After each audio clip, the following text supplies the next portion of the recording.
Hello and welcome to the final whistle. I'm Kenzie Benali. And I'm Steve Forbes. And it finishes 1-1 at Elland Road. And with us to discuss all of the major talking points from that match is Dean Hammond and Adrian Kajumba. Great to have you both with us. Adrian, we'll come to you first. Both Southampton and Leeds having to settle for a point apiece there. What was your reflections on that performance? I think from Southampton's perspective, obviously it stops the rot after four defeats in a row, which is good to bring an end to that.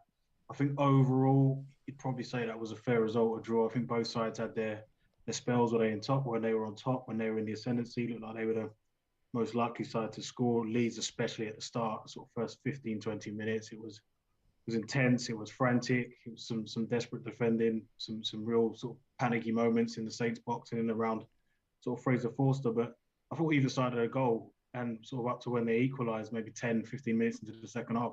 Southampton were the better side, actually. Fully deserved to draw level and possibly go ahead, but then the game kind of petered out a little bit after that. So I think overall, a fair result, that 1-1 draw. Dean, would you echo those thoughts? What were your feelings on that performance today?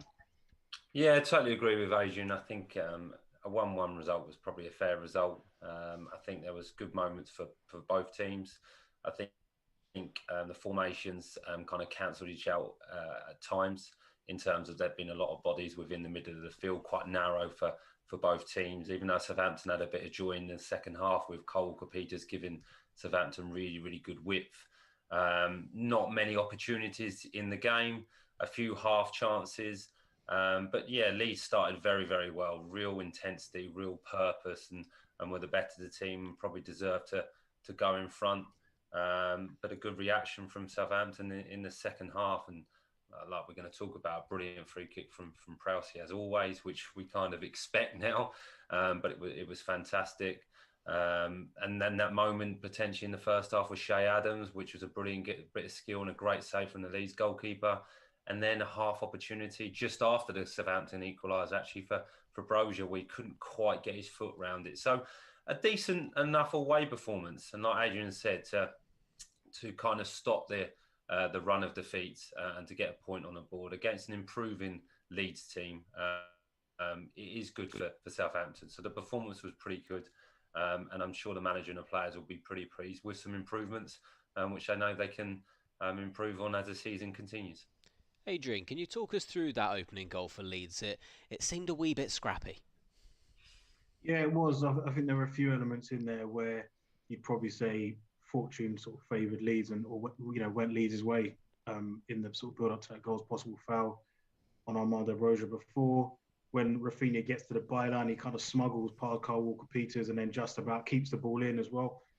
I feel Fraser Force was maybe a little bit unlucky because normally when a goalkeeper gets a sort of touch onto a cross like that, he was stretching for a start. Normally when a goalkeeper gets a touch on that, they sort of divert it away from where everyone normally expects it to drop, the flight, the path that it was taken. So it's a bit unlucky maybe on his part that it ends up falling perfectly for Jack Harrison. Maybe Tino Livramento just slightly on his heels a little bit. And Harrison obviously just gets a touch and pokes it in. So there are a few elements in that goal where from a Southampton perspective, you're thinking, that element, that part there, that maybe could have gone our way and Leeds don't get the goal. But I think on the basis of the, up to that period when they did score, they probably did deserve it at that point. Yeah, Dean, there could have been a foul in the build-up on Brozier. What was your thoughts on that? I think it's a foul. I think it's clever play from Brozier as the ball comes out, lets the ball run. He's fully aware of where Cooper is, and he lets the ball run and kind of beats him in a foot race, and probably is a little bit too strong for Cooper. But Cooper uses his experience and gets his body in the way, and both kind of fall to the floor. So I can understand why the referee is probably undecided on it and continues play. But obviously we get the beauty of seeing it again and on replaying from different angles. And I think it is a free kick, which ultimately led up to the goal. But there was, like Adrian said, there was lots of bits in between. The actual ball ended up in the back of the net where Southampton would feel a little bit aggrieved about and probably could have done a little bit better about. Leeds had some fortune in terms of Rafinha kind of wormed his way and deflected through Carl Walker-Peters, which was fortunate. Did well to get to the byline, Could Fraser Forster do a little bit better? I think you're always taught as a goalkeeper not to direct the ball back into the middle of the area, but I think he's overstretching and maybe just wants to push it behind him. Livramento, is he a little bit on his heels and could react a little bit quicker? And Bednarek actually just gets done by a little bit of good movement from Daniel James, a little quick movement that kind of loses him and he overcovers, which means he's not in the centre of the box. So I think Leeds deserve to be in front of that point. But if you took it all the way back, I think it is a foul. But I've seen them not given, and obviously it wasn't given. But yes, it's interesting because Brogues away. If he gets past Cooper, then I think he's 1-on-1 and through on goal, and Southampton don't go 1-0 down. Well, not much to talk about for the rest of the first half, but the second half certainly started with a bang. 49 minutes, a free kick. None other than James Ward-Prowse stepping up. Adrian, were you ever in doubt? No, I wasn't actually. As soon as, when Kyle Walker-Peters gets fouled and you realise where the free kick actually is going to be taken from, we've all seen it before. We're all going through, we know what's going to happen here when James Ward-Prowse steps up. The record he's got is phenomenal, really. He probably will go on to break David Beckham's record of 18 Premier League free kicks. Clearly worked so hard. And I think as well, not only does he, what maybe shows it is the fact that when a free kick is given to Southampton in that area, you know almost what James Ward-Prowse is going to do. More often than not, he's going to try and bend it over the wall to the goalkeeper's top right-hand corner. They know that he's going to do that, and they still can't stop it. Repeatedly, he can do it. So that just shows how much work he puts in, sort of working on the direction, the flight of the ball, the pace at which he's got to hit the ball. An unbelievable skill, and just credit to him every time he sort of pulls it off.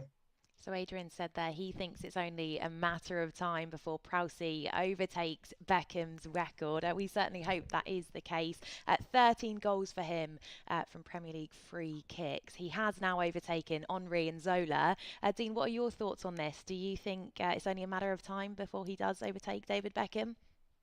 Well, it's amazing the company is keeping. The names you just mentioned there, Kenzie, Zola, Thierry Henry and David Beckham, and some of the best players that have ever played in the Premier League, and James Ward-Prowse is mentioned in the same context. So that is brilliant. The ability he has is fantastic. He's 27 now, I believe.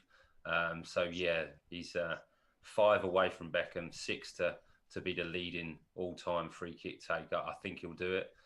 It's just a matter of time, I suppose. And the ratio he's going at, you'd probably think he would do it in 2 to 3, maybe 4 seasons. So it's fantastic, and they're all fantastic goals, and all different type of free kicks as well, from different distances as well. So it's an exceptional ability, but we've got to remember he works very, very hard at it. He does a lot in training, so it's no fluke.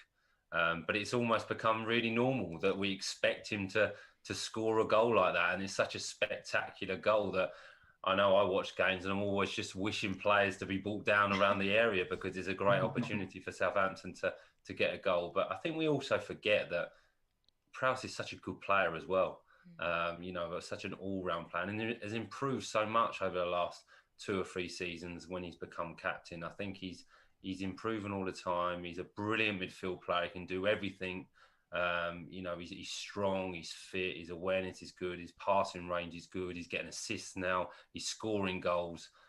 So I think he's just coming into his prime. So it's a brilliant achievement, and it's crazy. When I was at the club and he was coming through as a 16-year-old, to think he would achieve this, it's amazing, and all credit to him. Well, that free kick certainly seemed like it'd be a catalyst at the time for a Southampton turnaround. They were playing better, Adrian, as you said. But what did you make of the game after that? Because it seemed like there were very few sort of clear-cut chances. Yeah, there were a few. There was obviously the one for Armando Broja, sort of near post from Tino Livramento's cross, which he couldn't quite redirect on goal or divert towards goal.